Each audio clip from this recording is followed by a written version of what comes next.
Doorway, a manual to self, సూచనలు లేదా సమాచారాన్ని అందించే స్వీయ శోధన సాధనం. మనం యూనివర్సల్ లాస్ ఒక్కొక్క లా గురించి తెలుసుకుంటున్నాం. ఇది యూనివర్సల్ యొక్క లాస్. లా అంటే అది ఎవరికైనా లాయే. అది ఆ లా అలా జరగాల్సిందే. దానికి వైలేషన్ ఉండదు. దానికి వైలేషన్ ఉండదు. ఆ లా వల్ల ఒకళ్ళు బెనిఫిట్ పొందొచ్చు. ఇంకోళ్ళు if the scope of consider framework లో నష్టం పోయవచ్చు. But law is law. So gravitation attraction force ఉండటం వల్లే నువ్వు ఫుడ్ని తినగలుగుతున్నావు కొట్టుకేసి. ఒక బండ దొళ్ళొచ్చి పడిందంటే నీ మీద, అది కూడా గ్రావిటేషన్ ఫోర్స్ వల్లే. సో అందుకని ఇక్కడ లా తప్పు, లా రైట్ అనేది ఉండదు. Law is law, that's all.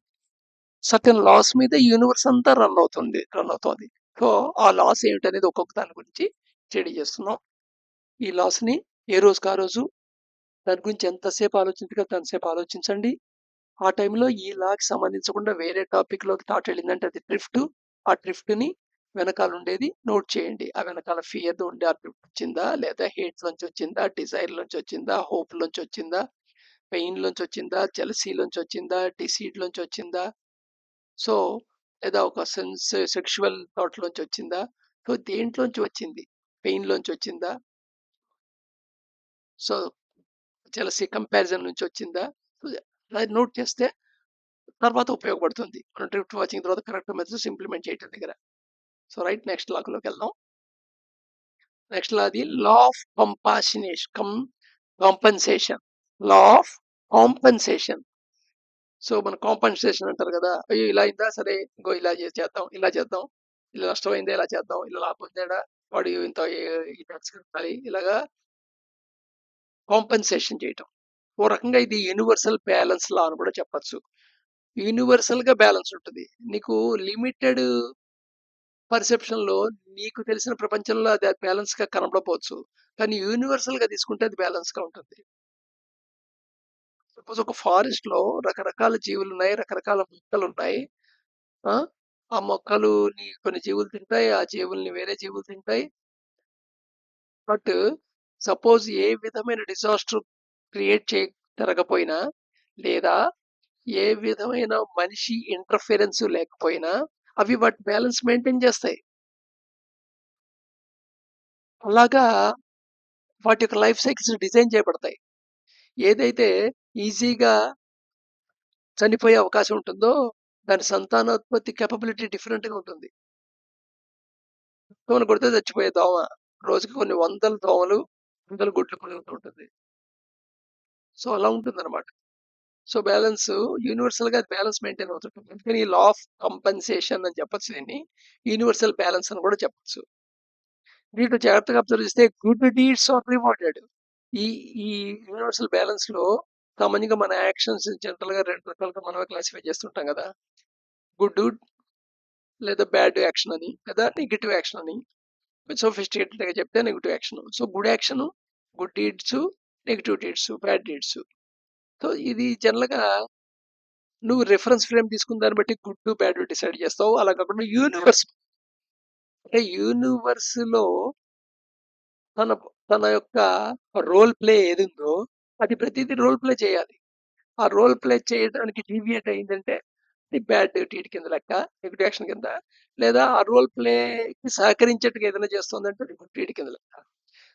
Universe మొత్తం కాకుండా నువ్వు నీ కంట్రీని పెట్టుకున్నావు అనుకో, ఆటోమేటిక్ గా కొంత ఈ గుడ్ బ్యాడ్ డెఫినేషన్లు మారిపోతాయి.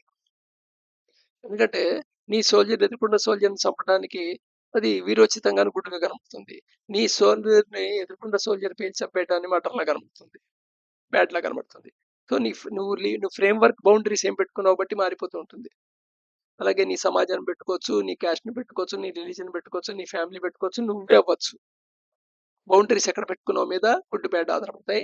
ఇక్కడ యూనివర్సల్ గా మటుకు ఏవైతే ఉన్నాయో అవి రివార్డెడ్ అవుతాయి. అంటే రివార్డెడ్ ఇమీడియట్ గా వస్తుంది అనుకోద్ది. ఇక్కడ కూడా టైమ్ అండ్ స్పేస్ లో డివియేట్ అయి ఉంటుంది. చాలా టైమ్ అండ్ స్పేస్ లో అసలు ఇండిపెండెంట్ లా కనబడుతుంది అనమాట, even that is a link. అలాగే negative action as proportional consequences ఉంటాయి. ఈ నెగిటివ్ యాక్షన్ కి ప్రపోర్షనల్ కాన్సిక్వెన్సెస్ ఉంటాయి. ఈ కాన్సిక్వెన్స్ ఇన్ డిఫరెంట్ డైమెన్షన్స్‌లో వాళ్ళు డిఫరెంట్ ప్లేన్స్‌లో ఉంటాయి. డిఫరెంట్ డైమెన్షన్స్‌లో ఉంటే ఛాన్స్ ఉంటుంది. సామాన్యంగా దేనికి అదే కాంపెన్సేషన్ కాదు. సపోజ్ నువ్వు రూ. 10 కోల్పోయావు. నీకు మళ్ళా రూ. 10 దొరకడం కాంపెన్సేషన్‌లో ఉండకపోవచ్చు. So therefore material harm may compensate with emotional turmoil. మెటీరియల్‌గా నువ్వు హార్మ్ చేస్తావు. కానీ లోపల నువ్వు ఎమోషనల్‌గా టర్మాయిల్ అవుతావు. అది ఇది చేశాను అని గిల్టీ ఫీల్ అయ్యి లోపల ఎమోషనల్‌గా నువ్వు టర్మాయిల్ ఫీల్ అవ్వచ్చు. అలాగే నువ్వు గుడ్ పని చేస్తుంటావు. కానీ లోపల దాని కాన్సిక్వెన్సెస్ ఎదుర్కొన్న బ్యాడ్‌గా జరిగినప్పుడు లోపల ఎమోషనల్ టర్మాయిల్ ఫీల్ అవుతావు. సో ఇక్కడ డైమెన్షన్‌లో డిఫరెంట్ డైమెన్షన్ ఉంటాయన్నమాట. మెటీరియల్ డైమెన్షను, ఎమోషనల్ డైమెన్షను అలాగా డిఫరెంట్ డైమెన్షన్స్‌లో డిఫరెంట్ ప్లేన్స్‌లో కూడా దొరకచ్చు. ఎప్పుడో చేసిన హెల్ప్ ఇప్పటికి కరెక్ట్‌గా నువ్వు కాస్ట్ టైమ్‌లో అదొచ్చి నిన్ను కాపాడొచ్చు. అలాగే ఎప్పుడో చేసిన నెగెటివ్ యాక్షను ఇప్పుడు దాని కాన్సిక్వెన్స్ అనుభవిస్తూ ఉండొచ్చు. అసలు రిలేషన్ లేకుండా అనిపించుకోవడం. రిలేషన్ లేకుండా. సో దేర్‌ఫోర్ యూనివర్సల్ బ్యాలెన్స్ ఉంటుందన్నమాట. ఒక రకంగా చెప్పాలంటే cosmic accounting system of justice అని చెప్పొచ్చు దీన్ని. జనరల్‌గా దీన్ని ఒక స్టోరీ రూపంలో చెప్పుకుంటే ఈ చిత్రగుప్తుడు ఏదో అకౌంట్లు రాస్తాడు. యముడు దాన్ని జడ్జిమెంట్ చేసి నరకమో లేదా స్వర్గమో అనే పీరియడ్ ఇస్తాడు. కష్టాలు పెడతాడు లేదా సుఖాలు ఇస్తాడు స్వర్గ రూపంలో. ఇదంతా జస్ట్ అలా ఉంటుంది యూనివర్సల్ మొత్తం మీద బ్యాలెన్స్ అని చెప్పడానికి ఉంది. అంతేగాని ఇది ఒక సిస్టమ్ అక్కడ రన్నింగ్ ఉంది కాదు. ఇది సిస్టము అవ్యక్త రూపంలో ఉన్న సిస్టమ్ మాట. కాస్మిక్ అకౌంటింగ్ సిస్టమ్ అని చెప్పొచ్చు. ఆ cosmic account of system of justice మటుకు రన్ అవుతూనే ఉంటుంది. అందుకనే ప్రతి లైఫ్‌లోనూ నీకు కొన్ని సిట్యుయేషన్స్ వస్తాయి. Just for redemption. నువ్వు రిడెంప్షన్ చేయటానికి ఆ! నీ కర్మ ఏదైతే అక్యుములేట్ అయిందో, ప్రారంభ కర్మ ఏదైతే ఉందో దాన్ని రిడెంప్షన్ చేయటానికి నీకు అవకాశం వస్తుంది. నువ్వు రిడెంప్షన్ చేస్తే ఓకే. అదర్‌వైజ్ మళ్ళా అది సంచిత కర్మ కింద యాడ్ అవుతుంది. తర్వాత జన్మకో లేదా ఈ జన్మలోనే మళ్ళీ ప్రారంభ కర్మ కింద రిపీటెడ్ అవుతుంది. సో, అందుకని యూనివర్సల్ అందుకే చెప్పానుగా ఈ ఈ లా ఆఫ్ ఏవైతే యూనివర్స్‌ని రన్ చేస్తున్న లాస్ ఉన్నాయో, ఈ లాస్ ఆధారంగా కొన్ని ఆ హిపోథెసిస్‌లు బేస్ చేసుకుంటూ థియరీస్ తయారయ్యాయి. అవే మాట యాక్చువల్‌గా మనం చెప్పే స్వర్గం నరకం అని గాని, లేదా కర్మ సిద్ధాంతం అని గాని, లేదా పునర్జన్మ సిద్ధాంతం అని గాని, ఇవన్నీ దాంట్లోంచి వచ్చినవే. సో, ఇది యూనివర్సల్ బ్యాలెన్స్‌కున్నది లా ఆఫ్ కాంపెన్సేషన్ అనేది గుడ్ డీడ్స్ ఖచ్చితంగా రివార్డ్ చేయబడతాయి. కానీ మనకు ఒక చిన్న ఫ్రేమ్ ఆఫ్ లైఫ్ చూసినప్పుడు వీడు చాలా మంచివాడే, వీడికి ఇన్ని కష్టాలు ఉన్నాయేంటి, అన్ని కష్టం మంచివాళ్ళకే కష్టాలు వస్తాయి. వీడు ఇన్ని సుఖాలు అనుభవిస్తున్నాడు, కానీ వీడన్ని చెడ్డవాడు ఇలాగ ఆలోచిస్తుంటాం మనం. జనరల్‌గా మనకు అలా కూడా కనబడుతూ ఉంటుంది ప్రపంచంలో. ఎవరైతే మోసాలు చేస్తారో వాడు బాగా సుఖాలు పొందుతున్నట్టు కనబడుతూ ఉంటుంది మనకి. At certain dimension. But every negative action has a proportional consequences ఉంటాయి. అయితే అది డిఫరెంట్ ప్లేన్‌లో ఉండొచ్చు, డిఫరెంట్ డైమెన్షన్‌లో ఉండొచ్చు. అది టైమ్ అండ్ ప్లేస్‌లో చూస్తే ఇండిపెండెంట్‌గా అనిపిస్తుంది. బట్ ఇండిపెండెంట్ కాదు. They are dependent. So, cosmic accounting system of justice అని చెప్పొచ్చనమాట. ఈ లాకి సంబంధించింది. దీని గురించి కూడా డ్రిఫ్ట్ వాచింగ్ చేయడానికి ట్రై చేయండి.